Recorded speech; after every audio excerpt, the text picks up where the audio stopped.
Modern art is controversial.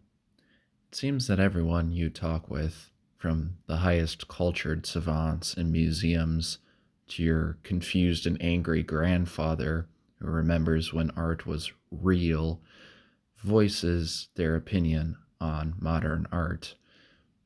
And while we can spend a small eternity debating whether Pollock's paintings deserve to exist, or if Picasso is somehow to blame every time some wise guy tapes a banana to a wall, I think the philosophy of art is far more intriguing and worthwhile compared to the daily why isn't everyone just painting like Michelangelo debate.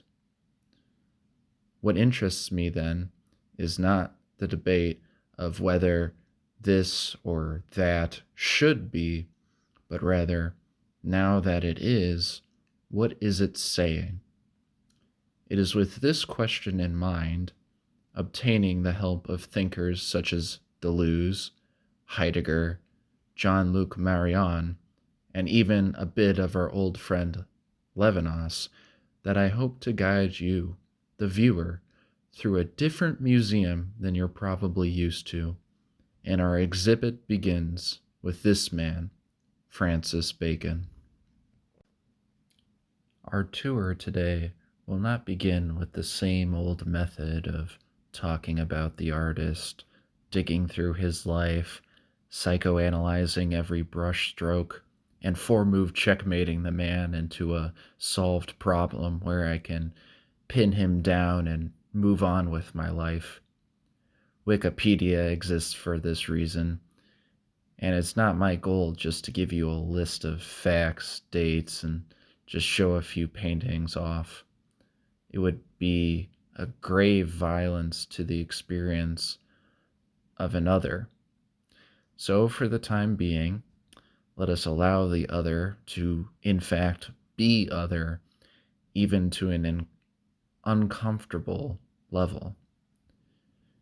Instead, let us begin then with an event, a face. This face, you are met with this face. Not only a face, but a man, a figure, a body, a figure situated, a figure thrown into a world, sitting on a chair. Behind our world is an abyss. What are we now contemplating? A pope in a meat locker? There is a great disturbia and mystery with a Francis Bacon painting. Almost all of Bacon's work follows this formula.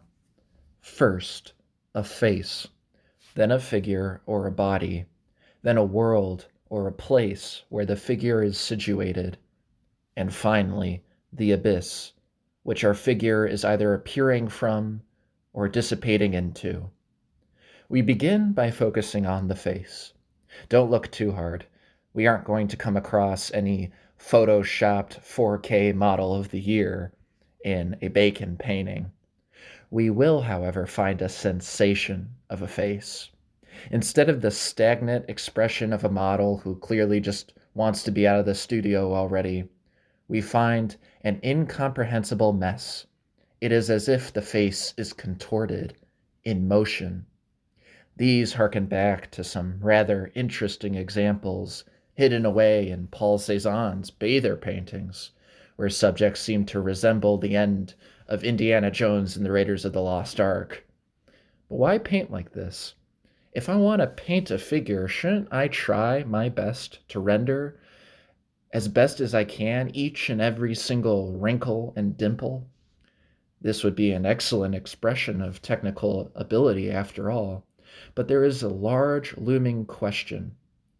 If my conception of art and painting a person is only tied to who can render the most precise image, couldn't I just take a photo?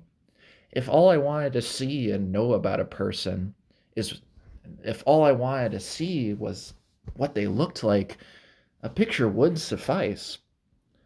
But if I want to know the experience of a person, the vivid mixing of laughing, crying, staring, frowning, the life and death of a person, I may very well need to paint like Francis Bacon. We move on then to the figure, the body. Our eyes love looking at bodies, particularly beautiful bodies. We have a lust in our eyes that can be extremely poisonous to our souls, and artists throughout the years have been very keen to this. There are many, many nude paintings, all of which can show us the different, let's say, features the human body can have, but YouTube won't let me show. This is all well and good until we realize that a large amount of these paintings are nothing but shallow pornography. What should interest us is not the painting of nude people, but the painting of naked people. A nude is posed. A naked has nowhere to hide. Obviously, many of Bacon's paintings depict people with clothes on, but the brilliance is that many are still naked. We see the pressures, the weight upon the human body. For extra effect, we often have meat in the background to remind us of our pitiful, vulnerable, exposed flesh. The body has weight. It has movement. There is an ethics and a rule set to the body. The body, much like the face, which desires to escape, it can be pinned down. It can experience other bodies. There is a vivid carnality that can be found in a Bacon painting. It depicts the reality of a body beyond the simply aesthetically pleasing pose. Francis Bacon is not interested in the photo taken at the gym, then subsequently posted onto social media for the small dopamine hit of the day. Far more interesting is what we look like when the cameras are turned off. And after a long day of work in the fields, the weight of the world sinks us into our couch. We now move on to the world, this stage, the place we find our figure. We do not know how we got to where our subject is. We do not know how long our subject will stay in this place. We are quite literally thrown into a world with all of its unique confines and presuppositions. We do not know anything apart from that small little circle, that uncomfortable looking chair, that economic system. We are always in a world. We can pretend that we are no longer in a situated place in time, and there are plenty of people who do in fact pretend. But ultimately, we know that we are stuck, that we are in fact frozen. And so here it is, our little spot in the sun. This is our stage, our little arena for performance. There is a framework, but it begins to feel like a cage, a place for battle. Things belong to their worlds. A pillow, for example, belongs in the world of the bedroom, a knife in the world of the kitchen. So when we are presented with pillows in the kitchen and knives in the bedroom, we get a bit unnerved. So again, Bacon adds random arrows and meat, carcasses, steel cages and bars to remind us of our anxiety, the plight of being an isolated figure thrown into a world but alienated. And what brings our alienation but the abyss behind us? Death. Behind us all, behind our little worlds, behind our constructions, no matter how real or conceived, behind our bodies, contorted and worn down, Behind our faces and their many mysteries, there is a solid abyss, a certainty above each and every one, death. But it is not a, I'll get to it later, or maybe in a few years, deal we have with death. The abyss is now. We are already dissipating. We are always dying. We also cannot talk as just an observer. Oh, sure, one dies eventually, or I've experienced death. That celebrity on the news, they passed away recently. Death is personal. You, the figure, the one, is dying. Nobody can die for you.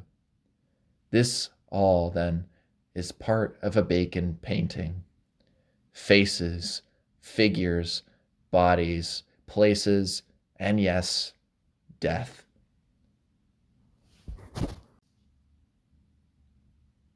A Bacon painting points beyond itself. This is not an idol. It can't be captured. We can't grasp it.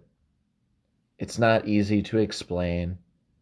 It's not a satisfying black mirror which shows me what I want to see and nothing else. It is not a mere reflection of my own desire. Rather, a Bacon painting is the closest thing modern man has left to an icon which points beyond itself and brings the viewer to a window, not a reflection. But what does our window peer into? There are several themes: the event of the other, the carnal body, to use some Heideggerian terms, being in the world and being towards death.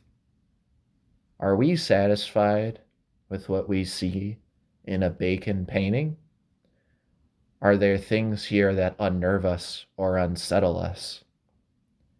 It is not my goal to simply just agree with every bit of philosophical backing that a Bacon painting has.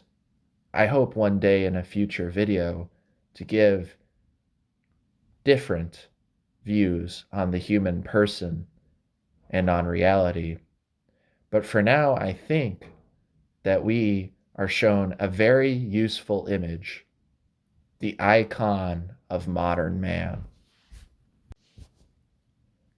I hope that this video at least open your eyes to the vast depth of a new artist. I conclude with a few questions for us to consider. What is the purpose of art? What is the point of painting in a post-photographic world? What is the difference between art that freezes us in a pose and art that points beyond to a naked reality? How does the world we live in and our knowledge and experience of death shape us? Is there something beyond the horizon of death that could give us meaning? Want more videos written by someone who's clearly procrastinating their semester end term papers at 1 o'clock in the morning? Like and subscribe.